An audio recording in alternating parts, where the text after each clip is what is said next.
terça-feira, 11 de agosto, dia do estudante, dia do advogado e tudo mais, né? Tem um monte de coisa. O dia do pendura, ninguém vai pendurar hoje, né? Estamos aqui no Direto ao Ponto, hoje sem André Araújo, que tirou mini recesso de alguns dias para comemorar aniversários, dias dos pais e tudo mais. E dia da advogada também, né? Um beijo para Aline Santos, advogada, esposa do nosso querido André. Estou aqui com ela, a gatíssima loirinha, Cléo Oliveira.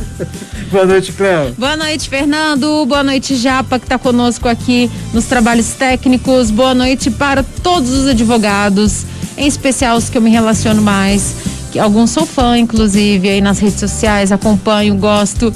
Um abraço para eles, para todos, é uma profissão muito nobre. Um abraço para os estudantes de direito também e para todos os estudantes, como disse Fernando, hoje é dia do estudante. História. E também está se reinventando em casa, né? Está se reinventando, os estudantes estão se reinventando. Hoje eu vi um post sobre o dia dos estudantes, fiquei pensando sobre isso, né? Sobre, falando o acesso, o acesso nunca é longe para quem tem vontade. Não é muito bem assim, às vezes a pessoa tem vontade e não tem o acesso, né? Ainda no Brasil ainda tem muitas dessas diferenças. Mas os estudantes estão se reinventando, sim, os professores estão todos se reinventando pela educação. Hoje, 11 de agosto, então, dia de todos esses estudantes, esses profissionais. Um abraço a todos eles. Você é advogado? Mande a sua mensagem aqui pra gente contando aí sobre a profissão. Olha só, 7h10, vamos agora com ela, vinheta, daqui a pouco a gente... ponto no seu rádio. Volta. Japa é rápido. Japa é rápido. Não deu nem pra falar oi. Ligeiro esse Japa. Mas vamos começar com notícias. Você começa aí, Cléo? Vamos lá, deixa eu colocar aqui, tô confusa com as câmeras. Eu posso começar então? Não, já tô com ela aqui, já tô no jeito. É uma decisão de hoje importante, que o juiz da primeira vara civil aqui de Palmas, ele suspendeu uma ordem de despejo de mais de 40 famílias de um acampamento chamado Sebastião Bezerra, numa fazenda agroindustrial aqui de Palmas. A decisão considerou a pandemia da Covid-19, o crescente número de contaminados no Tocantins. O despejo estava marcado para ocorrer já em 19 de agosto. Lembrando, as pessoas às vezes confundem muito, né? Quando vai abruptamente tirar pessoas, não é assim, tem que ser programado com datas, tem que ser organizado e tem que ter decisão da justiça. Nesse caso já havia essa ordem de despejo para o dia 19, mas foi feito esse pedido na justiça, foi até um pedido da Defensoria Pública. E as informações divulgadas hoje pelo MST, que está dando esse apoio para esses moradores, a justiça acatou esse pedido, né? A gente tem que lembrar também, todo mundo acha, invadiu, não invadiu, né? Tem um monte de gente que precisa estar lá, não tem outro lugar para ir mesmo. Então uma decisão dessa preserva até mesmo a vida de outras pessoas, não só dos acampados, né? Porque eles vão ter que circular para outros cantos. Exatamente. E pode levar... E para onde vão essas pessoas nesse momento, não, né? Tem casos muito delicados. É uma discussão no Brasil aí que a gente já avançou bastante, né? Mas nessa discussão agrária, mas ainda há muitos conflitos, sim. Eu me lembro de um caso no norte do estado que é curiosíssimo, que as famílias, são 50 famílias, elas ocuparam o lugar, sim, mas elas ocuparam já tem mais de 30 anos e a infraestrutura, inclusive municipal, já chegou lá, virou um bairro, né?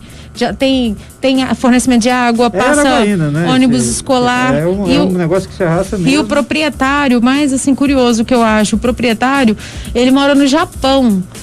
E ele não tem nenhum indicativo de retornar ao Brasil ou de fazer algum investimento nessa área em que moram essas pessoas. Então, é sempre muito delicado. No caso que a gente está falando agora de Palmas, é importante porque eu acho que existe ordem de despejo, deve haver um motivo para isso, mas pode ser aguardado, né? Eu acho que foi isso que o juiz considerou. Não é o momento de você despejar famílias e nesse sentido de estou despejando e elas que se organizem aí pelo mundo. Igual você falou, existe toda uma programação para o cumprimento da ordem de despejo que ela tem toda a galera que vai lá, tem assistente social, uma série de pessoas, de profissionais que trabalham para ver que se as pessoas deixam o local, tem lugar para ir, às vezes a casa de algum parente, mas é exatamente por isso, você não pode estar se abancando na casa de ninguém nesse momento, né? Toda a orientação das autoridades de saúde, elas pregam exatamente o contrário disso. Bacana. Você vai ver a comunidade, tem criança, tem idoso, é uma comunidade como uma outra qualquer, eu digo, um bairro, né, um condomínio, tem pessoas de todas as idades, e a gente não está aqui defendendo a posse nem a ocupação. Nesse caso, como eu disse, tem uma ordem de despejo, há um motivo que a justiça considerou para decidir isso, lá, né? mas o momento não é para isso. Certinho, 7h14, voltando a um assunto que foi um dos assuntos mais comentados no final de semana e ontem também, sobre a morte dos ciclistas na TO que liga Palmas a Lajeado, até o 010.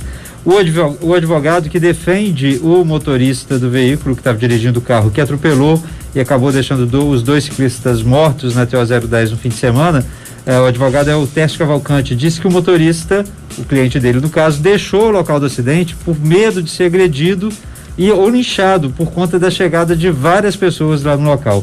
No acidente, os advogados Valdonei Sobreira de Lima, de 47 anos, e o Thiago Germano Santos, de 34, que estavam de bicicleta, acabaram mortos. O advogado do motorista também disse que ele não tinha bebido nem usado droga.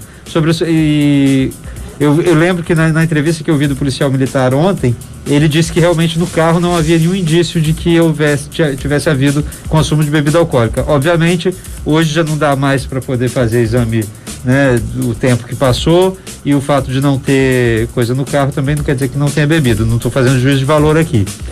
Mas sob a suspeita de omissão de socorro, o advogado disse que o cliente dele tentou ligar para o SAMU, mas o local não tinha telefone. Mais para frente, quando ele chegou a Lajeado, ele até pediu que outras pessoas ligassem para poder pedir socorro mesmo, né?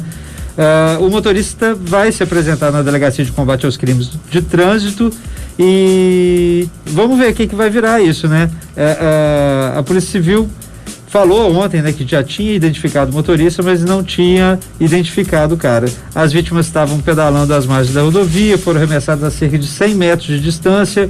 O condutor, saiu do local, em tese, sem prestar socorro. Tem agora a defesa dele, vamos ver o que vai virar isso, e a gente continua aqui reforçando que tanto motoristas de carro, motociclistas, bikers, as pessoas que usam a bicicleta para trabalhar, todo mundo tem que estar bem atento no trânsito, seja em rodovias, seja aqui dentro da cidade, porque um acidente desse devasta a vida aí de um monte de gente. Não dá para culpar o motorista, culpar, que eu digo no julgamento, num tom de ódio ainda não, né? Nunca se pode, mas o que eu quero dizer assim, pré-julgá-lo, porque se quando há indícios de uso de álcool e coisas do tipo, não tem como você já faz o pré-julgamento, somos seres humanos, mas se a polícia diz que não havia indício de nada, fica difícil fazer esse julgamento. A gente sabe que tem motoristas que não respeitam ciclistas, nem outros motoristas, nem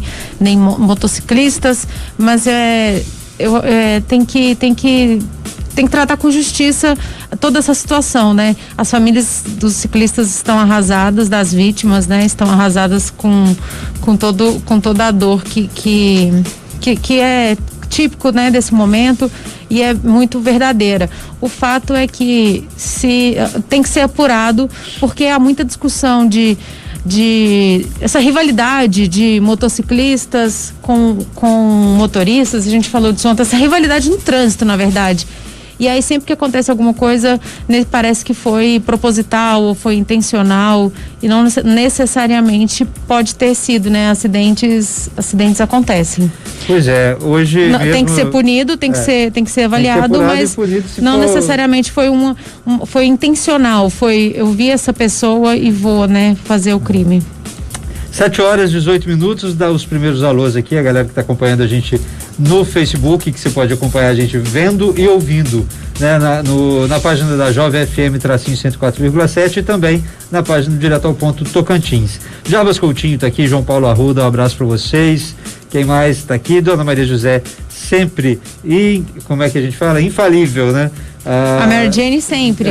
Juscelio Santos está aqui, Márcia Guimarães também. Quem mais?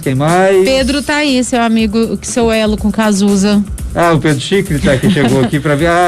Tá aqui, tá falando triste, né, dessa história dos ciclistas que foram atropelados, né?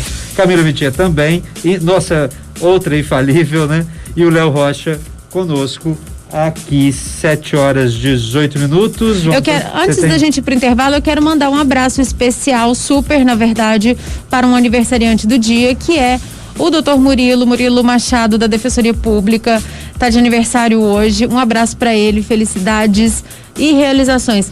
Japa, você sabe que o Fernando estava aqui esses dias na live, falou naturalmente como quem fala assim, tava com sede, tomei água. Ele, não, no dia que eu vesti a jaqueta do Cazuza, o Pedro falou assim, igual o Alexandre da Casinha Adelaide, que falou que no dia que aconteceu tal coisa, o Tim Maia tava lá e tava dando maior trabalho. Eu falo, gente, mas essas pessoas se relacionam com não tem ninguém dessas pessoas, assim, para contar. Mas no caso do Alexandre com o Tim Maia, o Tim Maia ainda estava lá com ele, né? O Cazuza já não estava mais entre nós nessa época. Mas ainda assim há um elo, sabe? Eu posso dizer assim que eu não vou falar para não diminuir a pessoa, mas assim, os meus contatos são assim bem locais mesmo. 7h19, vamos de música, vamos de intervalo comercial. A gente ouve agora Ovelha Negra com Rita Lee. Direto ao ponto no seu rádio. Tentei dar uma enrolada para ver se era 7h30 para fazer raiva no André, que tem, né, o toque do horário. Mas sigamos, 7h30 viradinhos aqui agora. Um abraço para Oscar Souza Alves Neto, lá de Arraias, que também está acompanhando a gente. O Pedro Chico está falando que adorando acompanhar a gente sempre que possível. Ele tá ligadinho aqui. Mas seguimos com notícias, né, Cléo? É isso aí. Agora eu quero falar com você que mora em Luzimangues. Temos muitos ouvintes em Luzimangues aqui pertinho da gente, é distrito de Porto, mas é pertinho de Palmas. E a gente tem notícias sobre a BRK. Vocês reclamaram e o PROCON notificou a BRK por desabastecimento de água em Luzimangues. Não dá, né? A comunidade daquele tamanho que é Luzimangues ficar com esse problema de dá fornecimento. Ninguém ficar sem água desse calorão que nós estamos vivendo. Exatamente. Aqui, né? E Luzimangues é regular, tem muita gente, então não tem nenhum argumento para que isso não aconteça, né? Para que não tenha o abastecimento adequado. O PROCON notificou então a concessionária de água e esgoto por esse desabastecimento no distrito de Luzimangues. Segundo as pessoas que reclamaram ao PROCON, há pelo menos 4 dias os moradores estão sem água. 4 dias sem água. E a praia fechada, hein? Um dia sem água já é transtorno. Gente, fica sem energia, mas sem água não dá. Não, sem energia também não dá, não. Não dá pra ficar sem água, sem energia. Dá pra ficar sem nada. Você paga, você tá morando na cidade, é pra você ter essas coisas. Ainda tem aquela parada, que se você fica 4 dias sem pagar a conta de energia, você corta e ainda negativo o nome. O Japa riu que eu falei que você mora na cidade é por causa dessas coisas. É porque pra você ter essas coisas. Falando sério, um dia sem água já é um transtorno na vida de todo mundo. Imagine você um dia sem água na sua casa, você não consegue lavar um copo, você não consegue dar descarga, você não consegue tomar banho, você não consegue lavar roupa, você não consegue fazer nada. Um dia, imagine 4 dias. E isso dando o plus, que é a alta temperatura aqui no Tocantins, o tempo seco, que ficar sem água é ainda pior.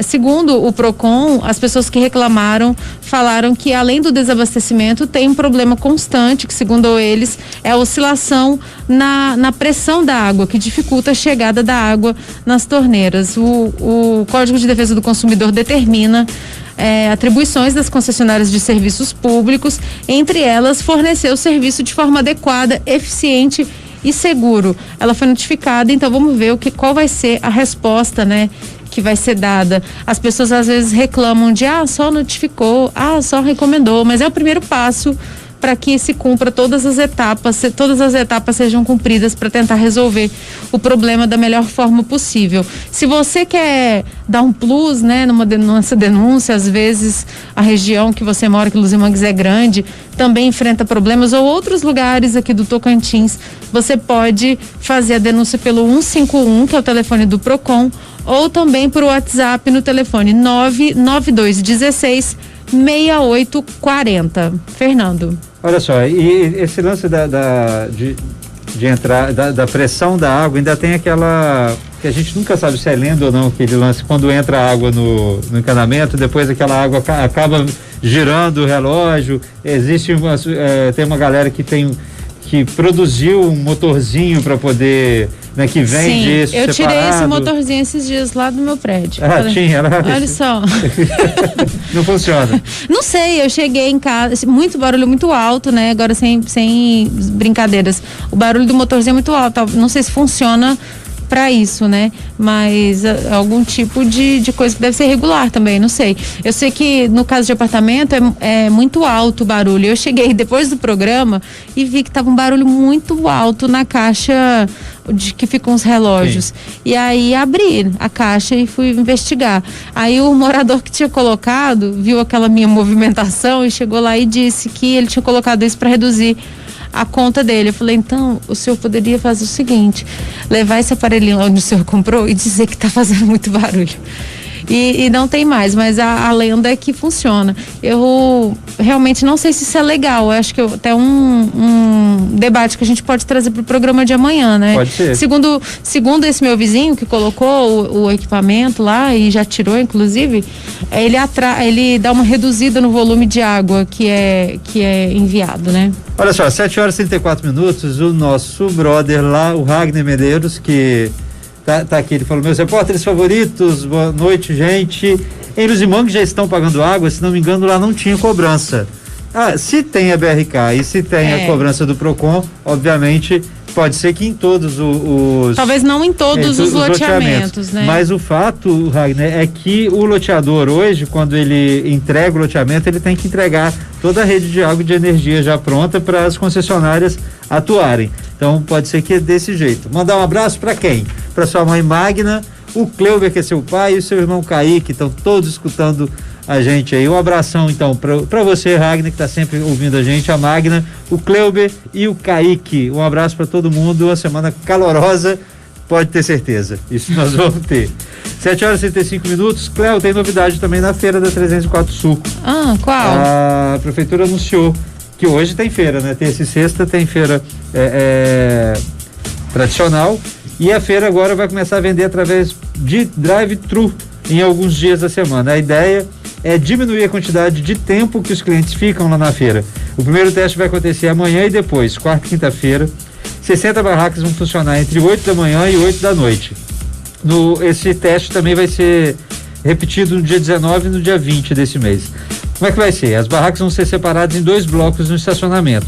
30 delas com frutas, verduras e legumes, e as outras com aqueles demais produtos que são vendidos lá na feira, como farinha, cereais, queijos, temperos, bolos. A prefeitura diz que esse serviço é parecido com as redes de sanduíche e outros alimentos, que quando o cliente não sai do carro, nem para comprar, nem para pagar. Os feirantes vão ter que seguir as regras de higiene para atuar nessa modalidade, e vamos ver como é que vai ser esse teste.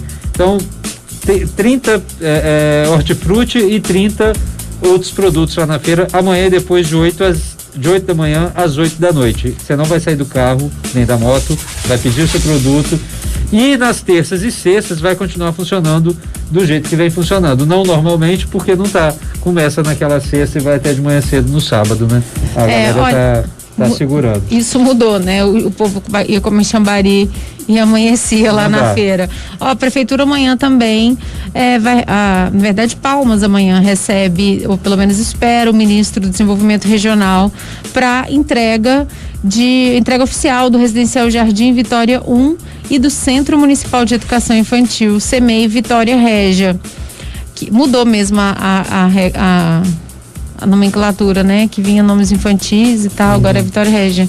Embora tenha histórias infantis envolvendo uma planta que chama Vitória Régia. O Japa deve conhecer, porque o Japa é uma pessoa da aldeia, Régia, né? Ela é da região amazônica, né? Isso. Pra quem não lembra qual é a Vitória Régia, tinha aqueles carrinhos na abertura de Roque Santeiro, que era tudo assim, um engarrafamento, era em cima de uma Vitória Régia quando subia. É a que fica na água, né? Na minha avó tinha, a gente não podia encostar. Como não podia encostar em nada que tinha lá? Bom. Na casa da minha avó não podia pôr o pé pra cima do sofá. Não, Tati, minha avó gostava muito de plantas, e ela tinha muitas plantas, e realmente cuidado com as plantas, a gente não podia chegar perto não. E ela só tinha plantas legais, tipo, tinha uma planta que chamava brinco de princesa. Como é que você não vai querer arrancar uma planta dessa? Não podia. E aquela cheirosa, que é a cara de Minas. Aqui, ó, você passa eu passo nessa rotatória aqui do palácio quando eu tô indo embora, tá o cheiro da dama da noite ali, que Dama fantástico. da noite. E aí pra onde me remete? Direto pra casa da minha avó. Chego, choro até quando eu passo ali, de tanta saudade que eu tenho. Ah, é muito bom. Na casa da minha avó tinha muitas plantas. Bom, a Vitória Regia, então, que não é a planta, voltando aqui, né, o Centro Municipal de Educação Infantil vai ser entregue amanhã. Então, amanhã, 2 obras importantes, né? A entrega oficial da moradia popular e também do CEMEI. Amanhã ainda a prefeitura vai entregar, deixa eu achar aqui, a reforma do CRAS Craô, lá na 1304 Sul. Então amanhã temos novidades aí na feira, né? E também na entrega dessas obras. Olha só, tem correr elegante de amigos aqui agora no Direto ao Ponto. 7h39, o Maxwell Lopes está aqui. Primeiro ele faz o comentário que ficar sem água é um caos, é mesmo, e depois ele já manda um abraço pro meu brother Ragner de família. Então, Ragner, receba o abraço do Maxwell Lopes, que está aqui com a gente também e ouviu o Maxwell, eu acho que eu sei, tô sabendo quem é. Eu sei quem é demais. Um abraço para ele. Sei quem é. Não, era só pra dizer isso mesmo, sei quem é. Sim. No intervalo você me conta essa história. Mas tudo bem. Não, é nosso ouvinte de sempre, ele trabalha ali no Rei da Paçoca. Por isso que eu conheço, entendeu? Tipo, Rei da Paçoca, Cleo, adoro. Tem tudo a ver. E eu tava tentando convencê-la a levar uma gata pra casa esses dias, mas não consegui, não. Qual, a Daniela, não? Não, a Daniela não, é uma gatinha que fica lá já em frente. Já sei até o nome das gatas. Não, é a Daniela, já tô arrumando. É uma gatinha que fica lá em frente o Rei da Paçoca. Tá certo. 7h39, a gente vai de música agora. É bate-papo, é descontração, é jornalismo de qualidade. Direto ao ponto. Estamos de volta hoje, terça-feira, 11 de agosto, dia do estudante, dia do advogado, dia do pendura, que ninguém vai pendurar. E sem André Araújo, que está no seu mini recesso até quinta-feira. Sem o nosso seduzente. O nosso seduzente André Araújo. Desse mês de agosto. Mister do Twitter. Tem o funcionário do mês, né? O André é o seduzente do mês de agosto, Fernando de setembro. Então, estamos sem nosso seduzente, a nossa audiência no Twitter até caiu. Eu fiquei bem chateada, na verdade, com as pessoas do Twitter que não vieram hoje, porque o nosso seduzente está fora. O Maxwell tá falando, te agradecendo aqui, Cleo, pela sua lembrança, né? E quem mais está com a gente também hoje no WhatsApp? O cara do Dominó tá aqui falando que hoje boa noite, seus lindos, direto ao ponto, sempre melhor ponto. Hoje não tô tendo aula, então posso desfrutar essa programação show demais. E a sua marca registrada, o Girassol, um Girassol sem sol, essa é boa também, né? A gente pode pensar nela aí depois para terminar já. 7h48. Cléo, a gente fala de tantos problemas de unidades prisionais, que não é reeducando, que poucas vezes as pessoas saem de lá, né? Reeducadas, no caso. Mas quando tem notícia boa, a gente tem que falar também, né? Essa daqui é muito bacana. 4 presos da cadeia de Tocantinópolis que terminaram o ensino médio dentro da cadeia foram aprovados para fazer faculdade na UFT na modalidade de ensino à distância. O processo seletivo, a gente até falou aqui recentemente, para entrar agora na UFT, foi com análise de currículo. Dos 4 aprovados, 2 foram para o curso de música, um para física e outro para química. As idades deles são de 45, 30, 26 e 24 anos. Um deles até recebeu da justiça o alvará de soltura há 2 semanas, mais ou menos. Os outros 3 continuam cumprindo pena na unidade e vão ter à disposição uma sala com computadores e os outros equipamentos que foram doados pela prefeitura lá de Tocantinópolis. Os novos universitários, além de se formarem no ensino médio dentro da unidade prisional, também participam do Clube dos Livres, que é um projeto de leitura coordenado pela professora da UFT, Aline Campos. Na cadeia de Tocantinópolis, outros 2 caras também já fizeram o curso de matemática na UFT à distância. É muito bacana, né? Se um consegue ali, mesmo os outros que não estão estudando, mas que saiam de lá e que tenham a oportunidade, né? A gente sempre fala sobre isso. O cara cumpriu a pena, então ele, em tese, ele está já quites com a sociedade como um todo e merece uma segunda chance. É verdade. Parabéns para esses 4 que passaram agora e sucesso para eles, né? Eles servem de inspiração para os demais, né? Claro que não é só a inspiração que conta, mas é possível vislumbrar uma nova história, um novo futuro, e isso com certeza inspira outras pessoas. Uma boa história. E parcerias, né? Você vê que a cadeia pública é gerida pela Secretaria de Cidadania e Justiça, que é do Estado, a Prefeitura doou os equipamentos. A gente acaba vendo isso acontecer com mais efetividade em municípios menores mesmo, né? Onde eu sei que sempre tem parcerias entre Defensoria, Ministério Público, com a Justiça, para poder fazer, até para ter esses clubes de livros, essas coisas todas que tem remissão de pena. Normalmente isso precisa de autorização da Justiça, né? Sim. E a própria instalação de escolas dentro das unidades prisionais também tem que ter todo um processo delicado, né? E é legal quando as pessoas se empenham em fazer isso. A sociedade tem que apoiar esse tipo de coisa, porque eu vi uma campanha de arrecadação feita por uma pessoa física que queria arrecadar livros literários para detentos, né? E ela teve muita dificuldade quando dizia que a arrecadação dos livros era para detento, porque as pessoas não queriam doar livro velho, livro usado, que não lê mais, que está guardado, quando dizia que era para detento. E aí, não, se for para uma escola, mas para preso, não. E que é todo um preconceito. Aí essa pessoa começou a não dizer o destino, né? Dizia que era só uma campanha de arrecadação de livros. É delicado. Olha, a campanha nacional de vacinação contra o sarampo, ela foi prorrogada pelo Ministério da Saúde, e a Secretaria Estadual da Saúde aqui do Tocantins, ela fez um alerta até agora há pouco, chamando a população de 20 a 49 anos para procurar as unidades básicas de saúde para imunização contra o sarampo. Essa população é o alvo da imunização. E a vacinação contra o sarampo, ela é em 2 doses. Eu, inclusive, vou procurar para tomar a segunda, que eu já tomei a primeira. É super light, tá? Para quem tem medo da vacina, ela não dói, não fica... Porque tem umas vacinas que deixam ali o braço meio duro depois. Antitetânica. Nossa, essa daí é difícil demais. Essa daí é tensa. Eu caí numa lenda, não sei se é verdade, né? Fake news do bem, que eu digo, que fala o seguinte, que a antitetânica, ela dói muito, tem todo esse problema, né? Mas se você tiver que tomar depois do problema, a medicação, a dor é muito maior. Então eu entrei nessa e fui lá e vacinei. Tem só as 3 doses, né? De tanto tempo eu já fiz essa, mas eu acho que tem que repetir. Cada dose é 1 mês de braço duro.